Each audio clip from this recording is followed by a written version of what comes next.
si hablamos de datos en Pauta Bloomberg, obviamente tenemos que estar acá en la presencia de Antonio Díaz, gerente general de Ann Holster, nuestro panelista. ¿Cómo estás, Antonio? Muy bien, ¿y usted? Hola, Antonio. Gusto saludarlo, Gabriela Eduardo. Mejor que los mercados, digámoslo así.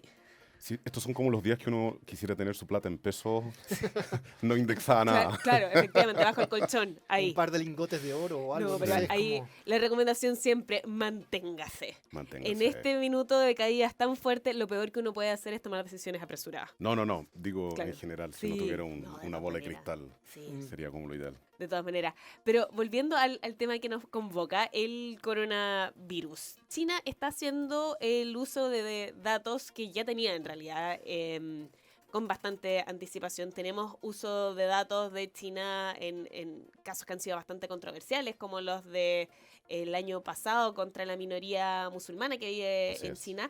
Pero en el caso solamente teniéndonos el coronavirus, ¿la estrategia o el uso de los datos que se ha hecho ha sido positiva?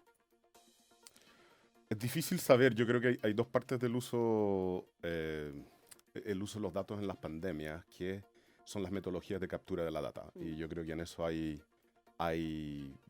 creo que en las últimas 2 semanas China ha rectificado un par de veces las métricas sobre las cuales cómo está computando la data y cómo está agregando o infecciones o sospechas de infección a la base de datos.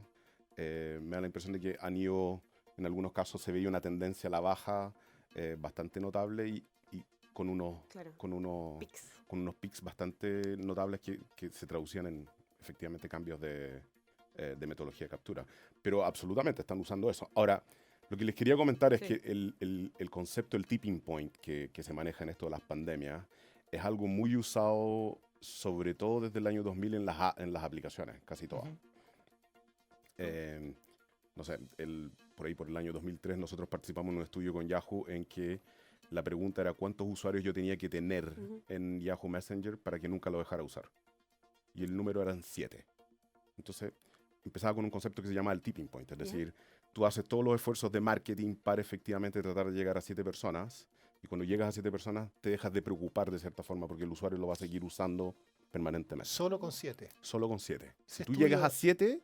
Bueno, ya sabemos lo que pasó con Yahoo Messenger, así que... No, perfecto, pero el concepto de tipping point en las herramientas virales es muy usado. Por lo tanto, las empresas como Google, o sea, más bien Alphabet, Uber y otras demás, son conceptos que los usan bastante frecuentemente. ¿Cuál es la gracia de hacerlos? Que tienes que tener muy buena data. Esto es equivalente en las pandemias. Tú lo podrías hacer, pero el problema acá es que yo creo que China todavía está con un factor de... Por cada infectado hay 2 que contaminan. Claro. Por lo tanto, para efectivamente parar eso, tú tendrías que llegar a niveles de 1 a 1 o menos que 1. Sí. El factor R, creo que claro, el factor de cómo se replica. El punto que está acá es cómo yo soy capaz de capturar más data de ellos de lo que estoy dispuesto. Entre comillas, la gracia que tiene China es que básicamente un estado totalitario en el cual pueden hacer lo que quieran con la data. Yo creo que Corea del Sur ha hecho cosas parecidas, pero anonimizando la data de los pacientes, pero sí diciendo en qué contexto han estado cada uno de ellos. Es decir, fui a un restaurante, tuve coronavirus, me senté en un tren en tales asientos, fui al cine y cosas por el estilo. ¿Y cómo captan esos datos ellos? O sea, en función del diagnóstico del paciente y la entrevista le hacen la ruta para ver en qué otros puntos puede haber contaminado a gente.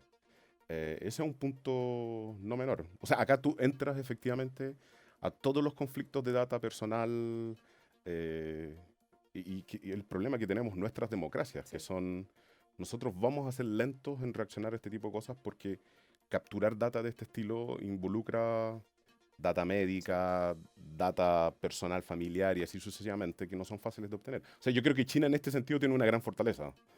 Puede hacer lo que quiera. Puede hacer lo que quiera. Sí. Yo creo que lo que estaban viendo con este lockdown que quieren hacer en Milán y en Italia es que la primera impresión es que la gente no pesca. Mucha gente, o sea, los restaurantes tenían un tema de que podían seguir abiertos siempre que sus mesas pudieran poner una distancia de un metro con otras personas. Pero lo que se veían que los cafés seguían llenos y en un café es una barra, entonces entraba la gente. Y también los trenes seguían funcionando y los aeropuertos seguían abiertos. Entonces es un lockdown con comillas porque... Es muy particular el caso de Milán. Sí. Y puede ser tal vez un lockdown a la italiana en este sentido. Sí. pero tengo un primo médico que de hecho Claro. vive en Milán y que, o sea, él, el hospital está literalmente en campo de batalla, en el cual le cancelaron el vuelo de vuelta a Chile el 16 de abril. A pesar de que está bastante lejos, ya llegó la notificación de que cancelaron el vuelo. Me da la impresión de que el lockdown efectivamente sí está funcionando, pero es paulatino en la medida en que tú puedas ir apretándolo. Yo Claro, creo que los viajes quizás están más restringidos en este momento. los pero... trenes están vacíos, no, Ujú. literalmente hay muy poca gente en los trenes. Sí. En el caso de Chile, en que ya tenemos 10 contagiados, también hay, o por lo menos me da la sensación de que se está tratando de hacer un trabajo como de ir ruteando, por lo menos el caso del primer contagiado del coronavirus con eso. En el caso del historial médico, por ejemplo, ¿eso es algo absolutamente privado? ¿Los datos son míos o no existe protección al respecto en Chile? No, tengo entendido que la ley de protección de datos personales protege esa data del quien lo tiene. Por eso yo creo que no son capaces de decir el nombre de las personas Claro. ni nada por el estilo, pero son capaces de dar la ruta. Es decir, Sí. yo creo que fue en la clínica Las Condes el último contagiado, ¿no? Una señora de 83 años. De 83 años, efectivamente. Pero que efectivamente había estado en contacto con el caso de una persona que había estado en Estados Unidos, en Europa, Claro. y así sucesivamente. Ahora, yo creo que nosotros somos final de línea, es decir, Sí. todos los vuelos en general terminan en Chile, no es que Chile es como un punto de, no es un hub de conexión con No, nada. no es Estaría Sao más Paulo. preocupado si estuviera en Lima, absolutamente, en el cual llegan y salen conexiones a todas partes, Colombia, Brasil, por supuesto. Pero nosotros somos el final de la línea de casi todos los vuelos. Sí. Yo quería llamar la atención sobre una nota que leí la semana pasada sobre... O sea, mi impresión hasta ahora es que gente en Chile se lo ha tomado, no sé si a la ligera, hay que tomárselo con calma, el tema del coronavirus, pero dicen, no, pero es un tema que la tasa de fatalidad es tan baja, o es un 3%, algunos dicen que es un 1% y todo eso. Pero de todas maneras, a nivel de sistemas de salud, lo que está ocurriendo en los hospitales, lo que se ve ahí, ese es el gran problema. Por ejemplo, hacían una comparación con el brote de influenza del año 2017 y 2018 en Estados Unidos. Y algunos datos que encontré interesantes era que la tasa de fatalidad ahí era un 0,14%. Fueron 61.000 muertes ese año vinculados, en esa temporada, se podría decir, vinculados a la influenza, de unos 44,8 millones de casos registrados. Las hospitalizaciones en ese caso fueron 808.000. De todas maneras, y si tú solo tomas esas cifras y las extrapolas a la tasa de contagio, el factor de contagio que es 2,8 en el COVID-19, son cifras en que no hay sistema hospitalario que aguante. No, no hay. No hay, O sea, así no, de simple. No tenéis la capacidad de comprar respiradores, camas. No hay. No existe, Entonces, no. por eso es como que cuando hay gente que dice, ay, pero no hay que exagerar.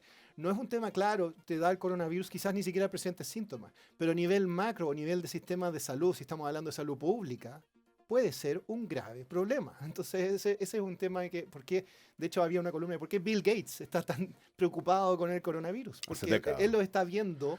O sea, la fundación diciendo- de Bill Gates está preocupada Claro. de esto hace décadas, que básicamente es evitar las pandemias y crear tecnología que justamente te permita, en particular con el ébola, invirtieron muchos recursos en eso, porque el ébola, a pesar de que no tiene una tasa de contagio tan alta, la mortalidad Claro. es como del 80%. Sí, es muy Sí. Entonces, el ébola es como las típicas pestes, como la peste negra, que tú querís tener harto cuidado, que una vez que pasa el tipping point, tú llegaste a una masacre de escala globales.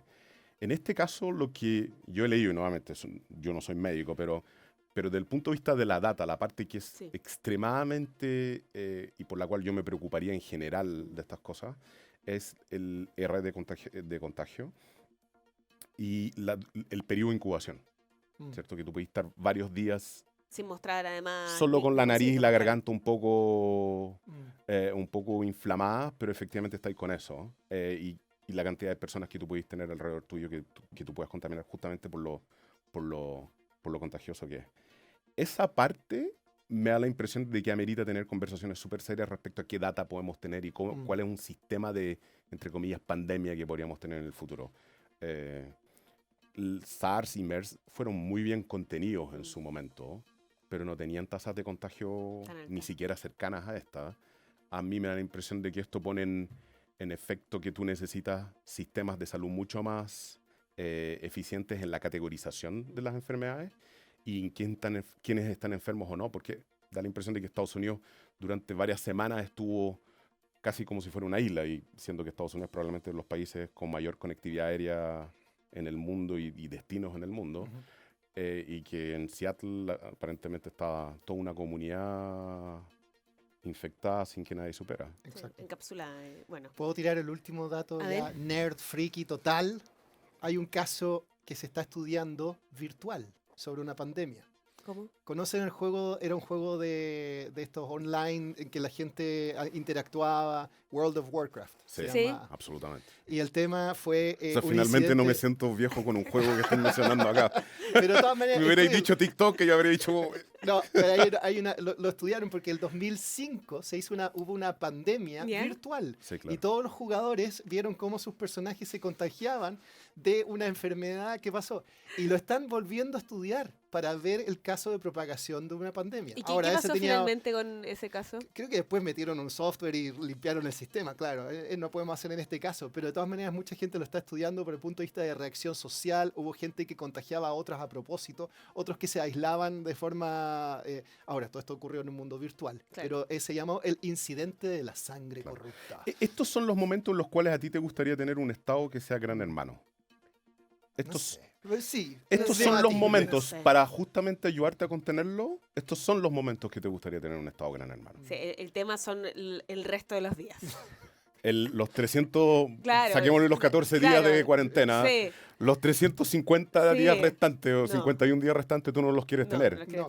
Por lo tanto, deberíais tener una suerte de infraestructura que se pueda activar de alguna u otra forma que te permita a ti monitorear esto en el tiempo. Porque efectivamente, si llega a ser pandemia, estamos solos. No hay mucho que hacer. Sí, efectivamente. Eso. Antonio Díaz, gerente general de Anholster, muchas gracias por habernos acompañado hoy en Pauta Bloomberg.